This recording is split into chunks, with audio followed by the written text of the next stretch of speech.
The documentaries, fictional stories, and poems on this channel contain mature themes including psychological horror, violence, death, self-harm, mental health crises, and other disturbing subject matter.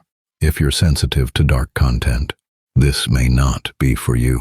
Listener discretion is strongly advised. Terminal lucidity. Normally, taking out the trash would feel mundane, but this simple task today excited me. A degree in nursing, barely dry when accepted for this job. My first appointment at an aged facility. The sun was warm but stifled as it filtered through the trees. I closed the bin and headed back inside. As I passed a patient's room, I could hear a lady weep, so I peeked to see what help I could provide. The lady seemed as though she was looking at someone, sitting in the chair beside her bed. Her arm was out extending, as if holding someone's hand.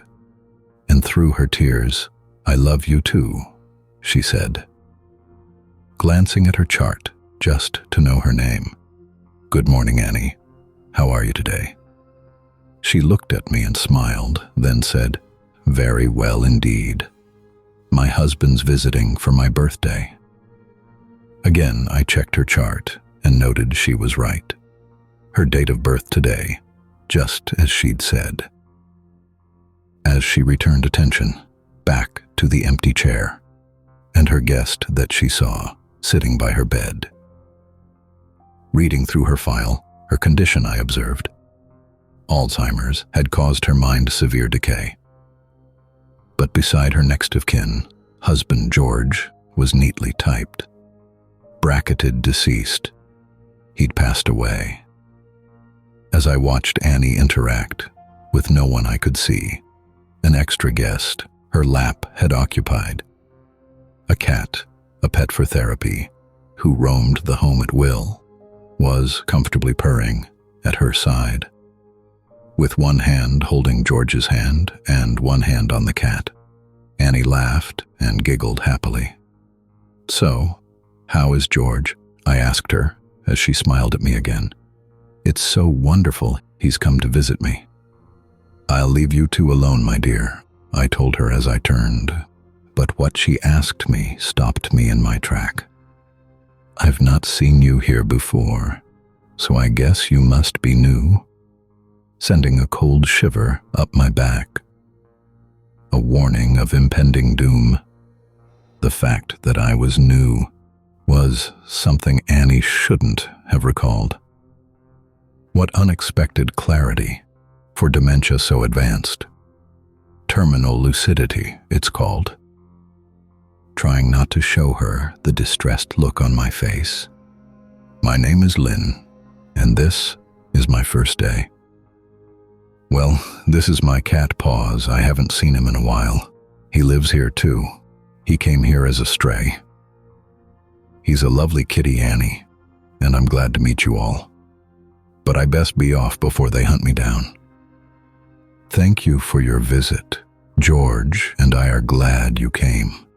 Perhaps we'll see you later, on your rounds."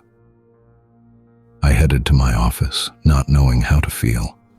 Such mental clarity was often prior to death. I often checked in on her throughout the next 2 days, but on morning 3, Annie took her final breath. Those final days I noticed, Paws the cat had hardly moved. Only ever briefly, he would leave. He hadn't even eaten, a companion to the end, as if a premonition we could not perceive. I mentioned to my husband these happenings at work, just a way to help me decompress. Although losing residents you care for is foreseen, no preparation helps relieve the stress. In coming weeks, I came to know the residents so well. I shared my time with them, much as I could, especially with those who had no family around, becoming more familiar than I should. One morning, during handover, the night staff notified. A resident named Alfred had declined. His family were called, as the end of life was near. His DNR already had been signed, making Alfred my priority as I began my rounds, surprised to see that Pause sat close at hand. And just before shift ended, Alfred quietly slipped away. This cat connection I don't understand. But as the months continued, this event had reoccurred. Pause, bedside vigil, followed by demise. Tragedy foretold, his accuracy true. Every time the cat is present, someone dies. Staff had on occasion tried to separate the cat, but this always resulted in a din. Pause would just remain on guard, howling at the door, till finally they'd give up and let him in. After 7 years of service, this routine well recognized. A terrifying matter do I see. From this morning where I am, Pause is always there. Apparently, he now was guarding me. Believing this an omen, I took leave of my work.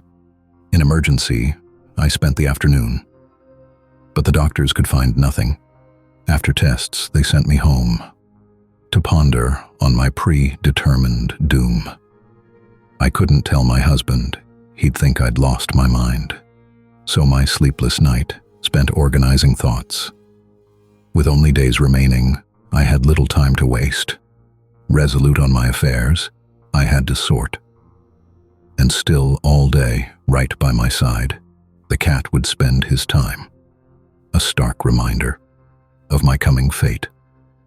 As I made all my arrangements, I puzzled on my end, approaching on my expiration date.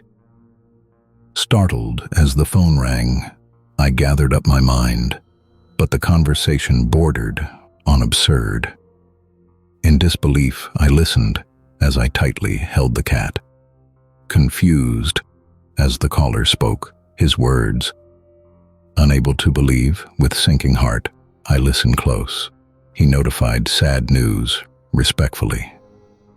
The omen Pause was warning of, the one who passed away. My husband was the death foretold, not me.